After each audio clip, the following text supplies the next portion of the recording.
তোমরা কেন রেকর্ড করো আমি জানি না। যদি তোমাদের এই লোকজন দেখিয়ে বিখ্যাত হওয়া বা কিছু টাকা পয়সা বা তুমি একটা কিছু পারো এরকম কিছু বোঝানোর জন্য হলে তোমাকে কিছু বলার নাই। আর যদি দিন প্রচারের স্বার্থে তুমি রেকর্ড করো তাহলে কোন হুজুর কোন নায়িকার নাম নিছে কোন এক মাহফিলে, তোমার তো দরকার নাই এটাকে রেকর্ড করে ছেড়ে দেওয়ার। তুমি না দিন প্রচারক, তুমি অতটুকু প্রচার করবা যতটুকু দিন। অ্যাজ এ দিন প্রচারক যদি আমি দিন প্রচার করতে এসে খেয়ানত করি অথবা ভুল করি, উপস্থিত জনতার সামনে আমার ভুল হয়েছে, কিন্তু তুমি ক্যামেরায় যেটা বন্দী করেছো, তুমি তো ফেসবুক এবং ইউটিউবে চাও দিন প্রচার করতে, আমার ওই ভুল প্রচারে কিসের দিন প্রচার আছে বলো? তুমি তো জানো এটা দিন না। তাহলে কোন হুজুর কোন নায়িকার নাম নিছে, কোন হুজুর কোন নায়কের নাম নিছে, তোমার তো দরকার নাই তার ওই অতটুকু অডিওর সাথে ওই মহিলার ছবি লাগাই দিয়ে প্রচার করে দেওয়ার। এটাতে কেমন দিন প্রচার তোমার? ছি, তোমার মতো বাজে দিন প্রচারক আমি দেখি নাই। ওই লোক যে প্রতিদিন মাহফিল করে, ওই লোক যে প্রতিদিন ঘন্টা কথা বলে, 2 ঘন্টা কথা বলে, ওই লোক যে ঠিক মতো ঘুমাইতে পারে না, খাইতে পারে না, নিজের স্ত্রী সন্তানের দেখা পায় না মাহফিলের সিজনে, ওর কতটুকু মস্তিষ্ক শান্ত বা কতটুকু মস্তিষ্ক অশান্ত, শারীরিক কি কন্ডিশন, অথবা কথা বলতে গিয়ে যদি সে কারো সৌন্দর্য উদাহরণ দিতে গিয়ে যদি সেটা ভুল উদাহরণ দেয়, যদি একটা অগ্রহণযোগ্য উদাহরণ দেয়, যদি একটা অসুন্দর উদাহরণ দেয়, তোমার কি এমন, তুমি কি এমন দিন প্রচারক হয়েছো যে ওর অতটুকু অংশকে কাট করে প্রচার করে দিবার বলবা দিন প্রচার করতেছো? কি এতে তার কি, তোমার কি সৌন্দর্য হয়েছে? মানে তোমার ওই ইউটিউবার ফেসবুকে ওই নায়ক নায়িকার অতটুকু অংশে কি প্রচার হয়েছে দিনের, বলতে পারো আমার? কিছুই নেই। বরঞ্চ একটা কাজ করো, আমি আজকে 1 ঘন্টা কথা বললে এগুলো তোমার প্রচার করার দরকার নেই। জানো এই যে আমি আজকে এটা বলছি না, এতে কোনো বেনিফিট নাই।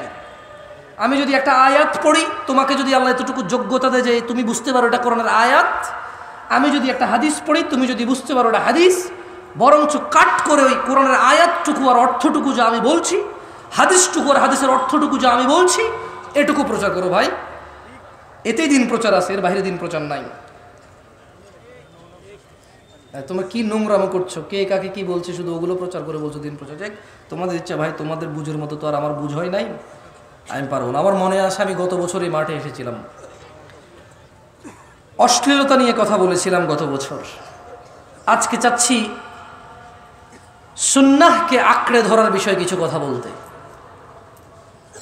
যার অভাব আমাদের সবার মধ্যেই আছে কম বেশ। একটু সাউন্ডটা আরো কম করে দেওয়া যায় ভাই, মানে খুব বিরক্ত লাগে নিজের সাউন্ড নিজে শুনতে।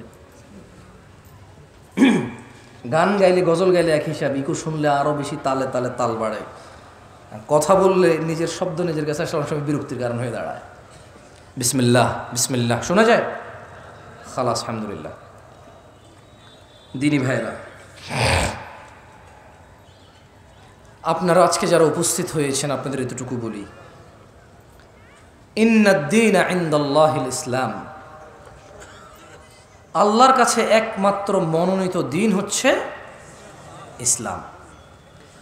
আল্লাহ বলছেন ওয়ামাখতালাফাল্লাযীনা উতুল কিতাবা ইল্লা মিন বা'দি মা জাআহুমুল ইলমু বাগিয়াম বাইনাহুম, আর যাদেরকে কিতাব দেওয়া হয়েছিল তারা কেবল পরস্পর বিদ্বেষবশত, মানে আমার কথাই আপনার ভালো লাগে না, আপনার আচরণ আমার ভালো লাগে না, আমার স্টাইল ভালো লাগে না, কথার আন্দাজ ভালো লাগে না, বডি ল্যাঙ্গুয়েজ হাত পা নড়ে ভালো লাগে না, দ্রুত কথা বলি বা জোরে কথা বলি বা আস্তে কথা বলি ভালো লাগে না, অথবা আপনি নিজেকে শুধু হানাফি মনে করেন বা শাফি মনে করেন, হাম্বালি বা মালিকি মনে করেন। হানাফি মনে করার পরে আপনি হয়তো মনে করেন নিজেকে চিশতি, সাবেরি, তরিকত, হাকিকত, মারেফত, শরীয়ত এভাবে মনে করতে পারেন। সুফি নিজেকে মনে করতে পারেন। সুফি মনে করার পর আপনি মাইজ ভান্ডার, সারসিনা, তারপর এদিকে জৈনপুর, আটরশি, ফুরফুরা, আপনি নিজেকে এগুলো মনে করতে পারেন। আপনাকে একটা কথা বলি, মনোযোগ দিয়ে শোনেন।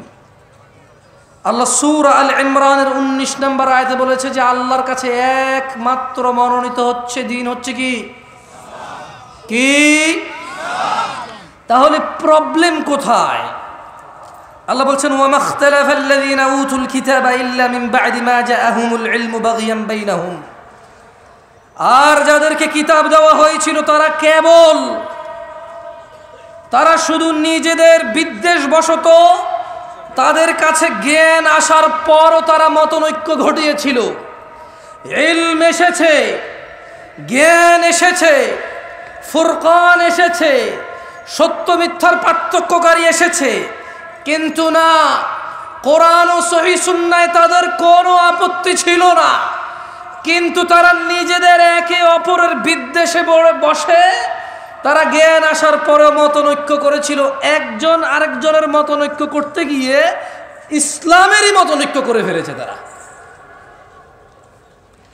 ওয়ামান ইয়াকফুর বিআয়াতিল্লাহ, ও দিনাজপুরের সচেতন নাগরিকরা, ও দিনাজপুরের সচেতন যুবক ও বৃদ্ধরা, ও দিনাজপুরের যুবতী ও বৃদ্ধারা সচেতন যারা আছো, ওয়ামান ইয়াকফুর বিআয়াতিল্লাহ, আর যে ব্যক্তি আল্লাহর আয়াতকে অস্বীকার করে, ফাইন্নাল্লাহা সারিউল হিসাব, নিশ্চয় আল্লাহ অনেক দ্রুত হিসেব গ্রহণকারী।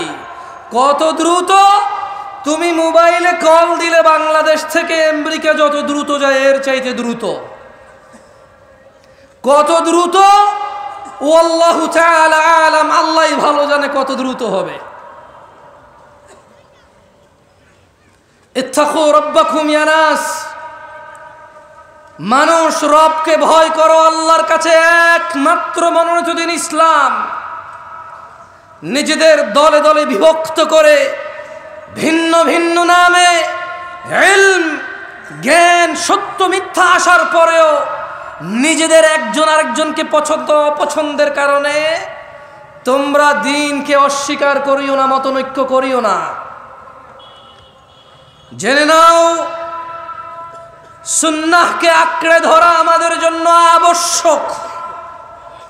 সফলতা নেই মুস্তাফার অনুসরণ ছাড়া, সাল্লাল্লাহু আলাইহি ওয়াসাল্লাম। মুস্তাফার অনুসরণ ছাড়া, অনুকরণ ছাড়া, ইত্তেবা ছাড়া জান্নাত নামুমকিন, জান্নাত অসম্ভব। জাহান্নামের আগুন ঝলসে দেবে যার ইবাদতে মুস্তাফার অনুসরণ নেই। সুন্নাহকে আঁকড়ে ধরতেই হবে আমাদের। তিনি সুবহানাহু ওয়া তাআলা বলেন, মান ইউতিউর রাসূল, যে আমার রাসূলের ইতাআত করে, যে আমার মুহাম্মদের অনুসরণ করে সাল্লাল্লাহু আলাইহি ওয়াসাল্লাম, ফাকাদ আতা আল্লাহ, সে আল্লাহর ইবাদত করে। যে তিনি সাল্লাল্লাহু আলাইহি ওয়াসাল্লামের অনুসরণ করে, ফাকাদ আতা আল্লাহ, সে আল্লাহর ইবাদত করে। ওয়ামান তাওয়াল্লা, আর কেউ যদি রাসূল সাল্লাল্লাহু আলাইহি ওয়াসাল্লামের অনুসরণ থেকে মুখ ফিরিয়ে নেয়, ফামা আরসালনাকা আলাইহিম হাফিযা, আল্লাহ বলছে ও মুহাম্মদ সাল্লাল্লাহু আলাইহি ওয়াসাল্লাম, যদি কেউ আপনার থেকে মুখ ফিরিয়ে নেয়, যদি কেউ ভালো কাজ, খারাপ না তো অসুবিধা কোথায়? বাপে করেছে, দাদা করেছে, বড় হুজুর ফতোয়া দিয়েছে, যুগের পর যুগ চলে আসছে, সমস্যা কোথায়? ফামা আরসালনাকা আলাইহিম হাফিযা, ও মুস্তাফা আলাইহিস সালাম, ওয়ামান তাওয়াল্লা, যে আপনার অনুসরণ করে না ইবাদতে, আমি আল্লাহ আপনাকে তাদের জন্য তত্ত্বাবধায়ক করে পাঠাইনি। তাহলে কিভাবে পাঠাইছে আল্লাহ রাসূল সাল্লাল্লাহু আলাইহি সাল্লামকে? কিভাবে রাসূল সাল্লাল্লাহু আলাইহি সাল্লামকে আল্লাহ পাঠাইছে? কিভাবে, মানে আমরা কিভাবে নেব ওনাকে? যদি আমাদের এই পুরো পৃথিবীর সমস্ত মুসলিম আল্লাহর রাসূলের ইতাআত বাদ দিয়ে নিজেদের প্রবৃত্তি স্বীকার করে, সেই প্রবৃত্তির অনুসরণ করে, আল্লাহ বলছেন যে আপনার কোনো দোষ নাই। ওয়ামা আলাইকা আল্লা ইয়াযাক্কা, ওয়ামা আলাইকা আল্লা ইয়াযাক্কা। এরা যদি পবিত্র না হয়, এরা যদি পরিশুদ্ধ না হয়, ওয়ামা আলাইকা আল্লা ইয়াযাক্কা, ও মুহাম্মদ আপনার কোনো সমস্যা নাই, আপনার কোনো দোষ নাই।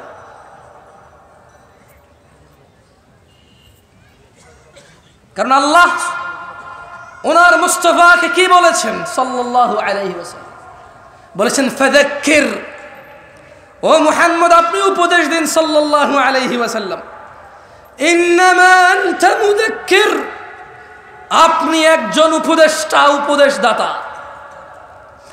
লাস্তা আলাইহিম বিমুসাইতির, ওই যে ওখানে মাইকে লটারি হয়, ওই যে ওখানে বিয়ের গায়ে হলুদে গান বাজনা বাজে, ওই যে বাবা তার মেয়েকে নিজে নাচের স্টেজে উঠাই দিয়ে নাচ, নিজের মোবাইলে ভিডিও ধারণ করে নিজের বন্ধু বান্ধবকে বলে দেখ দেখ তোর ভাতিজি কেমন নাচে। আল্লাহ সুবহানাহু ওয়া তাআলা বলছেন লাস্তা আলাইহিম বিমুসাইতির, আপনি এদের কর্ম নিয়ন্ত্রক নন। তবে আপনি জেনে নেন ও মুস্তাফা, আপনি জেনে নেন ইল্লা মান তাওয়াল্লা ওয়া কাফার, যে আপনার থেকে মুখ ফিরিয়ে নেবে, যে আপনার অনুসরণের অস্বীকৃতি করবে, ফায়ুআযিবুহুল্লাহ আল আযাব আল আকবার, তিনি সুবহানাহু ওয়া তাআলা তাকে কঠোর দণ্ডে দণ্ডিত করবেন। এই হচ্ছে ওনার মর্যাদা। আমরা যদি মুস্তাফার অনুসরণ না করি আলাইহিস সালাম, আল্লাহ নবীর অনুসরণ না করলে, নবীর উপদেশ মেনে না চললে আলাইহিস সালাম আমাদেরকে কঠোর দণ্ডে দণ্ডিত করবেন। তিনি তা কোরআনুল কারীমে সুস্পষ্ট করে তিনি বর্ণনা করেছেন, ওয়ার্নিং করেছেন আমাদের। দিনী ভাইরা, আল্লাহর কাছে একমাত্র মনোনীত দিন হচ্ছে কি? ইসলাম। আর আমরা কেন ইলম আসার পরেও, জ্ঞান আসার পরেও আমরা কেন মতনৈক্য করে বলতে পারেন? আমি কিন্তু একটু আগে বলেছি, নিজেদের বিদ্বেষ বশত। কার বিদ্বেষ বশত? কার? প্রবলেম আমার, প্রবলেম আপনার। কারণ আপনি নিজে যদি বলি যে কোরআন কি পূর্ণাঙ্গ মানেন, আপনি বলবেন মানি। আমি যদি বলি যে পরিস্থিতি যদি এমন আসে কোরআনের জন্য জীবন দিতে হবে, মানে এখানে চান্সেস আছে যে মানে জীবনটা চলে যাবে মনে হয়, দাঁড়াবেন? আপনি বলবেন হ্যাঁ দাঁড়াবো ইনশাআল্লাহ। যদি বলি মুস্তাফা ছাড়া কেউ নেই অনুসরণীয়, আপনি কি মানেন? আপনি বলবেন অবশ্যই, উনি ছাড়া কে আছে অনুসরণীয়। যদি বলি তিনি সাল্লাল্লাহু আলাইহি সাল্লামের অনুসরণীয় হচ্ছে আল্লাহর ইবাদত, আপনি কি মানেন? আপনি বলবেন অবশ্যই তিনি সাল্লাল্লাহু আলাইহি সাল্লামের অনুসরণীয় হচ্ছে আল্লাহর ইবাদত। তাহলে প্রবলেম কোথায়? আমরা কেন বিভক্ত? কোরআন তো আমরা পূর্ণাঙ্গ মানতে রাজি, জীবন দিতে রাজি। উনি সাল্লাল্লাহু আলাইহি সাল্লামকে সর্বোচ্চ পর্যায়ে রাখতে আমরা রাজি। তাহলে প্রবলেম কোথায়? প্রবলেম কোথায় বলেন তো? কোথায়? নিজেদের। প্রবলেম কোথায়? হানাফির, শাফির, মালিকির, হাম্বলির, চিশতির, সাবেরির না, নিজেদের। মানে আমার প্রবলেম। প্রবলেম কার? আমাদের প্রবলেম। আল্লাহর কাছে একমাত্র মনোনীত দিন হচ্ছে কি? ইসলাম। দিন কি আসলে? আল্লাহ সুবহানাহু ওয়া তাআলা কোরআনুল কারীমে বলছেন ওয়ামা আতাকুমুর রাসূল, যা রাসূল সাল্লাল্লাহু আলাইহি সাল্লাম দিয়েছে, ফাখুযুহ, তা নিয়ে নাও। দিন কি?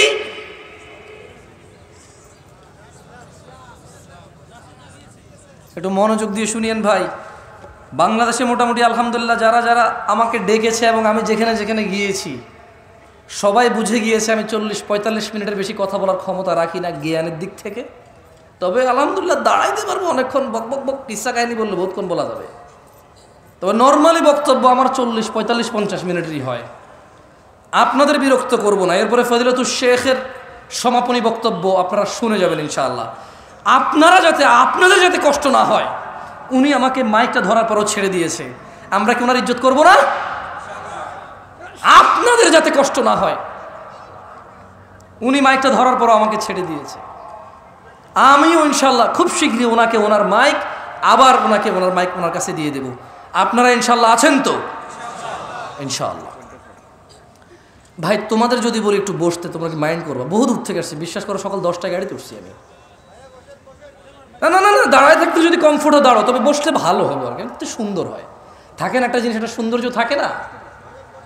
আর যদি ঠান্ডা লাগে, দাঁড়ায় থাকতে ভালো লাগে, টোটালি ফাইন। আমি নিজেও দাঁড়ায় আছি, তোমারে বসতে বললে বলবে যে আপনি নিজেও দাঁড়ায় দেওয়ার কথা বলতেছেন, তো তাইলে ভাই আবার দরকার নাই ভাই আবার। ঠিক আছে, আল্লাহ আমাদেরকে, আল্লাহ তাআলা আমাদের উপর রহম করুন, আমিন। বলেন তো দিন কি? ওয়ামা আতাকুমুর রাসূলু ফাখুযুহু, রাসূল যা দিয়েছে তা নিয়ে নাও। ওয়ামা নাহাকুম আনহু ফান্তাহু, যা থেকে তিনি নিষেধ করেছেন তা তোমরা বর্জন করো। ওয়াত্তাকুল্লাহ, আর তোমরা আল্লাহর তাকওয়া অবলম্বন করো। ইন্নাল্লাহা শাদীদুল ইকাব, ও মানুষ, নিশ্চয়ই আল্লাহ শাস্তি দানে অনেক অনেক অনেক অনেক অনেক অনেক অনেক বেশি কঠোর। আল্লাহ শাস্তি দানে অনেক কঠোর।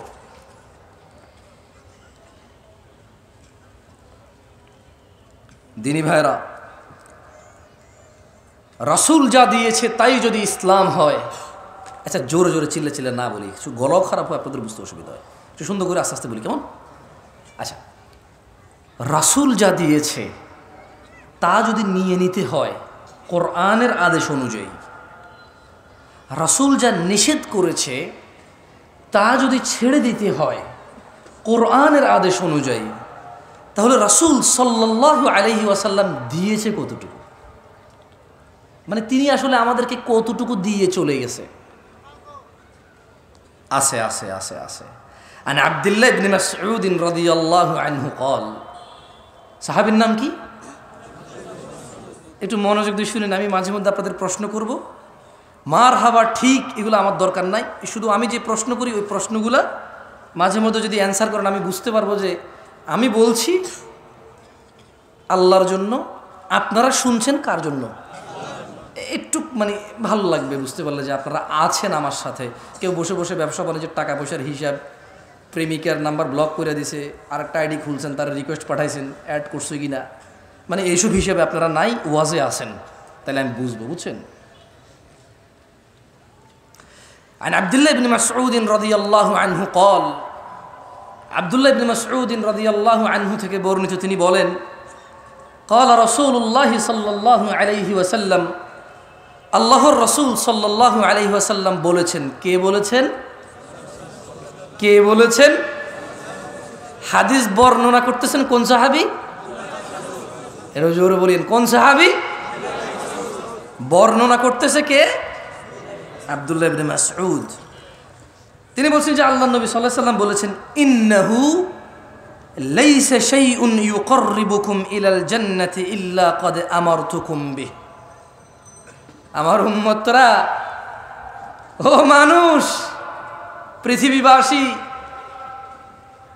তিনি সাল্লাল্লাহু আলাইহি ওয়াসাল্লাম বলছেন যে নিশ্চয়ই এমন সকল কিছু, এমন, আপনারা অনেকে কিন্তু আশহাদু আন্না মুহাম্মাদার রাসূলুল্লাহর পরে এভাবে করতে দেখেন কাউকে, রাইট?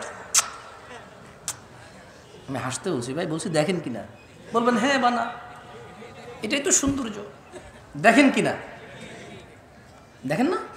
আচ্ছা, আমি শুধু ছোট্ট একটা উদাহরণ দিলাম। অনেকে আশহাদু আন্না মুহাম্মাদার রাসূলুল্লাহ বলে কি করে, এরকম করে, আমি দেখেছি আল্লাহু আ'লাম।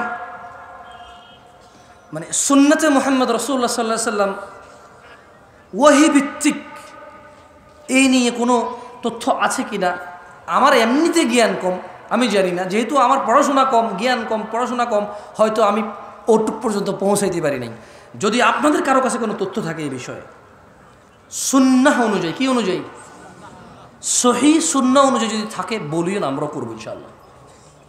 আমরা কেন ছেড়ে দেবো? দাঁড়িয়ে রাখছি, মানুষ দাঁড়িয়ে ফেলে দেয় স্মার্ট হওয়ার জন্য, সুন্দরী বউ পাওয়ার জন্য, চাকরি বাকরি করার জন্য, ভালো সুন্দর নিজের পরিবেশন করার জন্য। আমরা ওই জিনিস স্যাক্রিফাইস করে দিছি, দাঁড়িয়ে রেখে দিছি সুন্নাহকে ফলো করার জন্য। তো আর আসাদুল্লাহ মোহাম্মদ রাসূলুল্লাহ বলে চুমা খেতে অসুবিধা কোথায়? যদি এতে কোনো নেকি থাকে কোরআন সুন্নাহ থেকে, অসুবিধা কোথায় ভাই? কোনো অসুবিধা আছে? আমরাও করবো ইনশাআল্লাহ। আমি আবারও বলি, মনে কষ্ট নিয়েন না, খারাপ কিছু বলি নাই, বলেছি সহিহ সুন্নাহ অনুযায়ী হাদিস দিয়ে সাব্যস্ত এর কোনো বেনিফিট। যেমন ধরেন হাদিসে আছে কেউ যদি সুবহানাল্লাহ বলে আসমান আর জমিনের খালি জায়গা পূর্ণ হয়ে যায়। এরকম কোনো বেনিফিট যদি এর থাকে বলিয়েন, আমরা মানবো, সমস্যা কোথায় ইনশাআল্লাহ। আচ্ছা যাই হোক, দিন হচ্ছে আল্লাহর নবী যতটুকু দিয়েছে অতটুকু গ্রহণ করা, যতটুকু নিষেধ করে যতটুকু বর্জন করা। তাহলে আল্লাহ নবী দিয়েছে কতটুকু? আব্দুল্লাহ ইবনে মাসউদ রাদিয়াল্লাহু আনহু থেকে বর্ণিত, আল্লাহ নবী সাল্লাল্লাহু আলাইহি ওয়াসাল্লাম বলছেন যে নিশ্চয়ই এমন সকল কিছু যা তোমাদের সবাইকে জান্নাতের নিকটবর্তী করে, জান্নাত পর্যন্ত নিয়ে যায়, আমি সব কিছুর নির্দেশ দিয়েছি, একটাও বাদ দেই নাই। সুবহানাল্লাহ। কয়টা বাদ দেয় নাই? কয়টা? একটাও বাদ দেয় নাই তিনি। এবং তিনি বলছেন ওয়ালাইসা শাইউন ইউকাররিবুকুম ইলান নার, এবং এমন সকল কিছু যা তোমাদেরকে জাহান্নামে প্রবেশ করাবে, জাহান্নামের কাছে নেবে, ইল্লা ক্বাদ নাহাইতুকুম আন, প্রত্যেকটা জিনিসই আমি তোমাদের নিষেধ করেছি, একটাও ছেড়ে দেই নাই। সুবহানাল্লাহ। তাহলে যা আমাদের জাহান্নামে নিয়ে যাবে তিনি কি একটাও বাদ দিছে নিষেধ করা ছাড়া?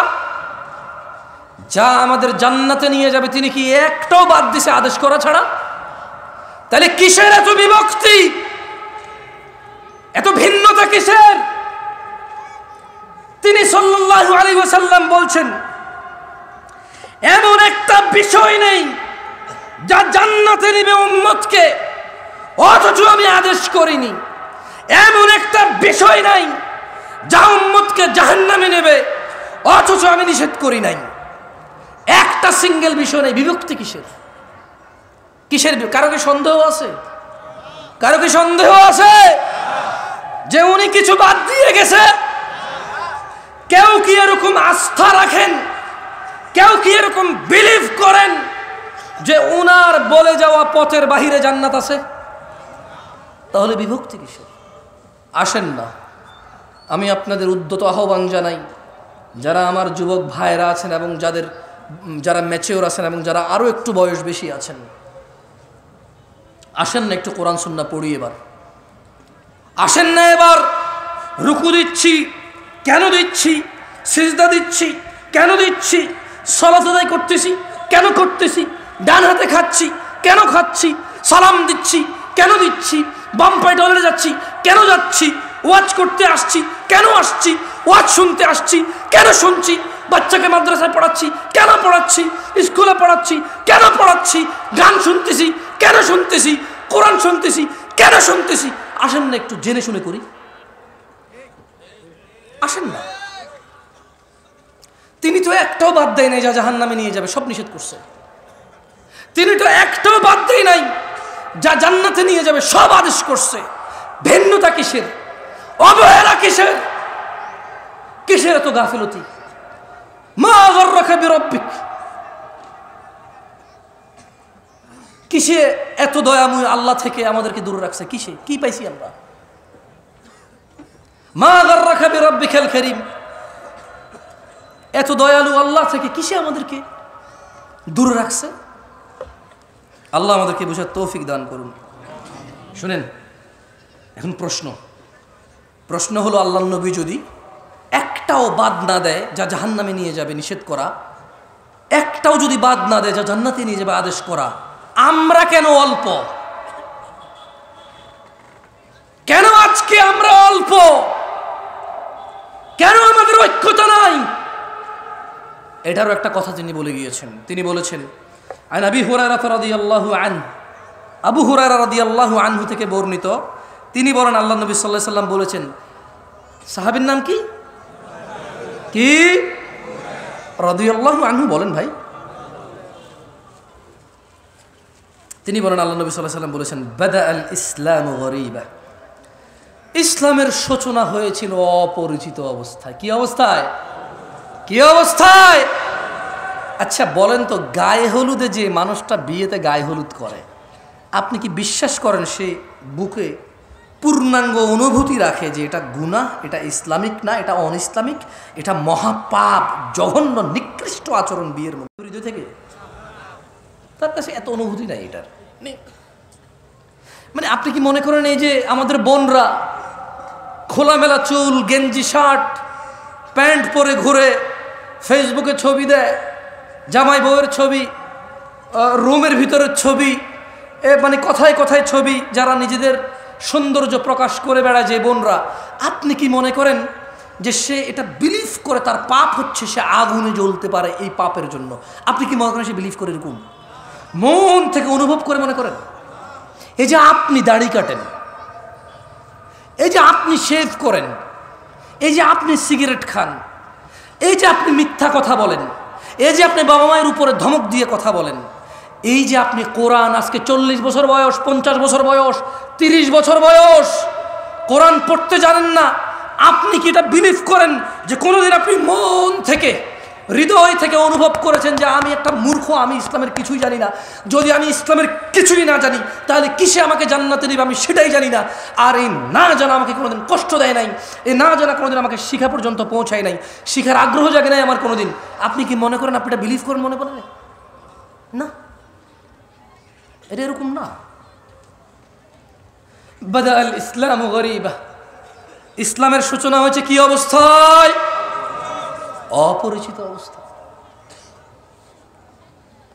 আপনি কি মনে করেন কোনো মা তার বাচ্চা যখন ক্লিন শেভ করে, এদেশে কয়টা মা মনে করে তোর গুনাহ হয়েছে রে বাপ, তোর গুনাহ হচ্ছে?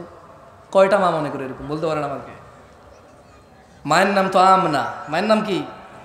আমনা সলেহা। ওর মায়ের নাম বিলকিস, ওর মায়ের নাম জুলাইখা।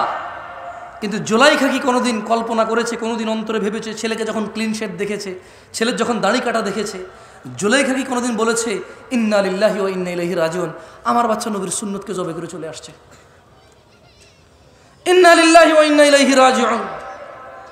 জুলাইখা কি কোনোদিন ভেবেছে লা হাওলা ওয়ালা কুওয়াতা ইল্লা বিল্লাহ, আমার বাচ্চা টাকনুর নিচে প্যান্ট পরছে, কিয়ামতে আল্লাহ 3 ব্যক্তির উপর দয়া করবে না? এর মধ্যে একজন হচ্ছে যার পায়ের নিচে, টাকনুর নিচে প্যান্ট পরে, যে জামা কাপড় পরে। যে জুলাইখা কি কোনোদিন অন্তরে কষ্ট পেয়েছে আমার বাচ্চার সাথে তো আল্লাহ কথাই বলবে না? এদেশের আব্দুল্লাহ, আব্দুর রহমান, আব্দুর রহিমরা, এদেশের জামশেদরা কি কখনো এরকম নিজের বাচ্চার টাকনুর নিচে প্যান্ট দেখে কি কখনো কল্পনা করেছে হায় রে আমার আদরের সন্তানটার সাথে আল্লাহ কথাও বলবে না, দয়াও করবে না, রে কি করলো আমার ছেলে? এই দেশের জামশেদরা, আব্দুল্লাহরা, আব্দুর রহমানরা, এই দেশের আব্দুল করিমরা কখনো কি নিজের ছেলেটা ফজরে ঘুমিয়ে আছে ভেবেছে যে আমার বাচ্চাটা মারা গেলে জাহান্নামে চলে যাবে সলাতের হেফাজতকারী না বলে?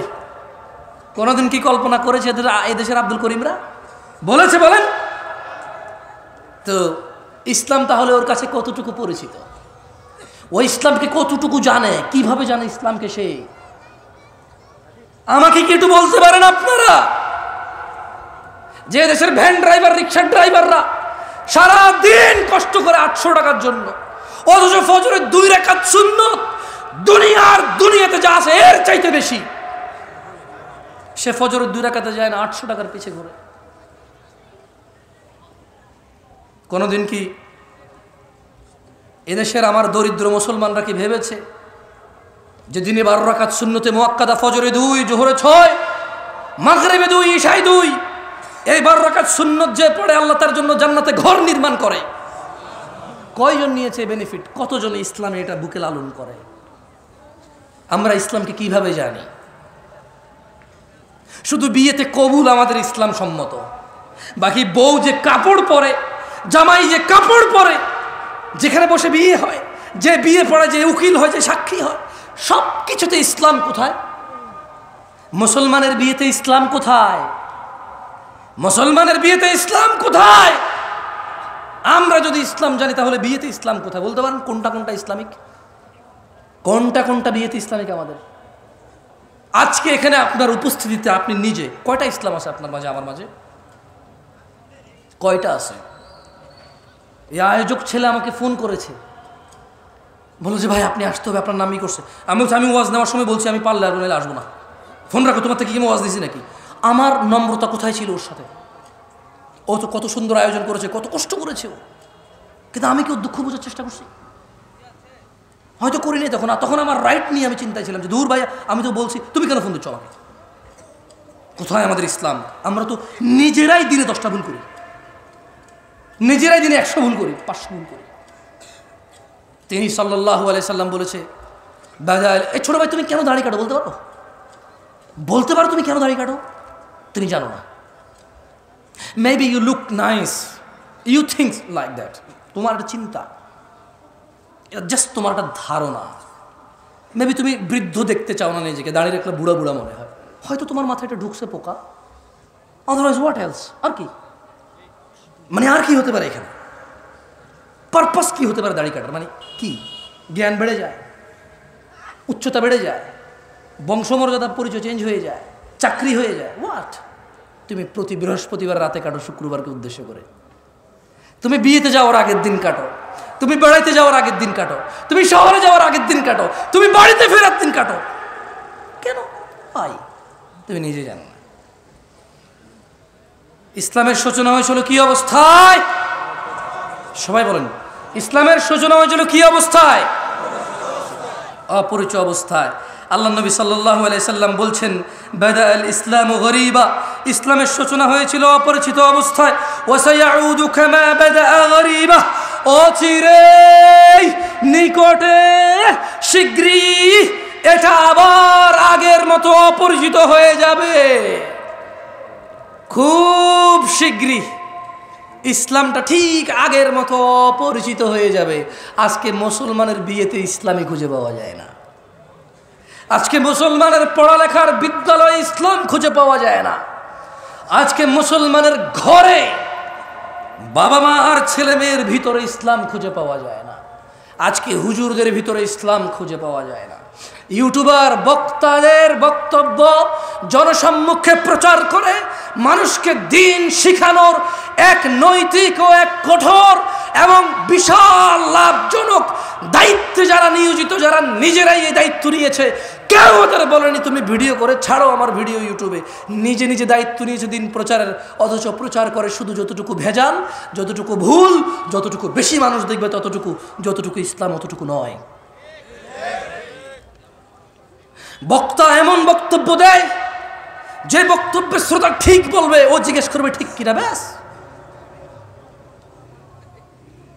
বক্তা যখন তার দান লাগবে একরকম বক্তব্য দেয়, যখন লোকজনকে কান্না করাবে তখন একরকম বক্তব্য দেয়। এগুলো তার মুখস্থ, তার মনের ভিতরের অনুভূতি কিচ্ছু নাই। আমি এখানে ওয়াজ করতে আসছি, আপনারা শুনতে আসছেন, কত নবী রাসূল কিয়ামতে উঠবে যাদের উম্মতি থাকবে না হয়তো, অথচ আপনারা এতজন মানুষ আসছেন, স্টিল আমি আপনাদেরকে ধমক দিয়ে কথা বলতেছি। ওয়াই? এটা তো আল্লাহর পক্ষ থেকে নিয়ে আমার যে আলহামদুলিল্লাহ আমি দুটা কথা বলবো, মানুষগুলো শুনতে আসছে ইসলাম। আমার উচিত ছিল আপনাদের সাথে আরও সুন্দর, আরও মোলায়ন, আরও কোমলতা দিয়ে কথা বলা। কোথায় পারলাম আমি আমার কোমলতা? মনে হচ্ছে যেন আপনারা আসছেন এটা ঠেকায় পড়ছেন। আমি এক বেটা আসছি কই থেকে বিমানে চড়ে, আমি কোথায় আমার নম্রতা? আমি তো আসলে শঙ্কিত আমাকে নিয়েই। আপনাদের কি ওয়াজ করবো আমি আমাকে নিয়েই চিন্তিত। আল্লাহ তাআলা আমাকে ক্ষমা করুক, আপনারাও আমাকে মাফ করে দিন যদি ধমক দিই আমি আপনাদের। আমি হয়তো কথা বলার ফ্লো, আমার হয়তো স্বভাবগত জাত একটু চঞ্চল আমি ভাই, বুঝছেন, হাত পা নড়ে চড়ে, মাথা মুথা গরম হয়ে যায় যখন উল্টাপাল্টা কিছু, মানে বাস্তবতার হাদিস একরকম, কোরআন একরকম, একটু গরম হয়ে যায়। আমি এর জন্য আন্তরিকভাবে ক্ষমা চাই। আপনারা আমার ভাই, আপনারা আল্লাহকে ভালোবেসে আসছেন, আপনারা নিজেরা টাকা খরচ করে আমাকে এখানে দাঁড় করাইছেন কথা বলার জন্য। এটা কত বড় নিয়ামত আল্লাহর পক্ষ থেকে আমার জন্য, অথচ আমি কিনা আপনাদের সাথে সুন্দর ব্যবহার করতে পারছি না। আমার মনে হচ্ছে যেন আমি মালিক হয়ে গেছি, কিনে ফেলছি আপনাদের, আমি একটা কিছু হয়ে গেছি। আল্লাহ আমাকে ক্ষমা করুন, আপনারা আমাকে মাফ করে দিন। কেমন ইসলামের পরিচয় হয়েছে কি অবস্থায়? আবার কোথায় ফিরে যাবে? সবাই বলিয়েন তো, আবার কোথায় ফিরে যাবে? কবে কবে কবে? আমাদের বিয়েতে আমরা ইসলাম পাই? আমাদের ঘরে ইসলাম আছে?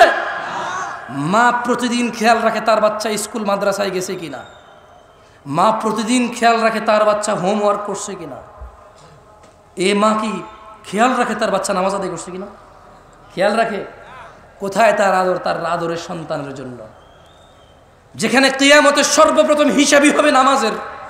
ফাইন সলুহাত, যার নামাজ ঠিক থাকবে তা সে জিতে যাবে, সফল হবে। আর যার নামাজ ঠিক থাকবে না সে ধ্বংস হবে, সে লাঞ্ছিত হবে। কোথায় আমার মায়ের চিন্তা, আমার সফলতার? কোথায় আমার মায়ের চিন্তা?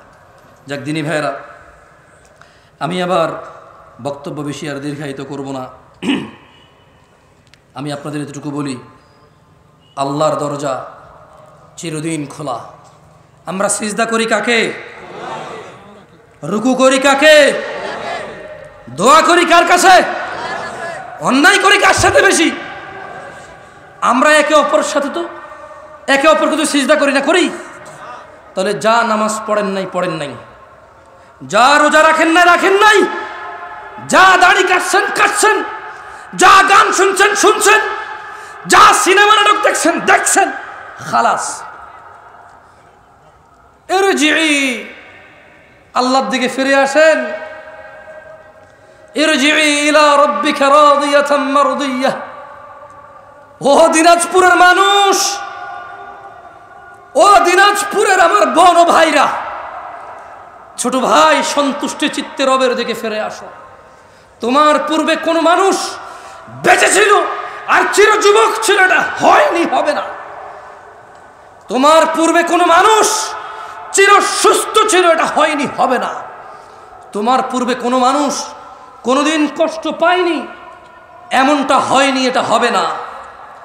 তোমার পূর্বে কোন মানুষ বিষণ্ণতায় ভোগে নাই, এমনটা হয়নি, হবে না, তোমার সাথেও হবে না এটা। আসো আল্লাহর দিকে ফিরে আসো, আসো আল্লাহর দিকে ফিরে আসো। দুটা চারটা মেয়ের সাথে কথা বলেছ, অন্যায় হয়েছে, তুমিও জানো আমিও জানি, কিন্তু তোমার রবের আহ্বানে সাড়া দাও, রবের আহ্বানে সাড়া দাও। ভাই আমার, থামো, যেখানে আছো থামো। ইল্লা মান তাব, রব বলছে যে আল্লাহর কাছে তওবা করে, ওয়া আমানা, ঈমান আনে। আমরা কি আল্লাহর কাছে তওবা করতে রাজি আছি? ইনশাআল্লাহ। রব বলছে ইল্লা মান তাব, যে তওবা করে, যে অপরাধ থেকে আল্লাহর কাছে ফিরে আসে। ওয়া আমানা, কার প্রতি ঈমান আনে? ওয়া আমিলা আমালান সালিহা, এবং যে সৎ কর্ম সম্পাদন করে। ফাউলাইকা ইউবাদদিলুল্লাহু সাইয়্যাতিহিম হাসানাত, আল্লাহ বলছে অপরাধীর অপরাধ যতই হোক না কেন, আমি তার সমস্ত গুনাহকে নেকিতে পরিবর্তন করে দেব। ভাই, তুমি তোমার অপরাধকে নেকিতে পরিবর্তন করো।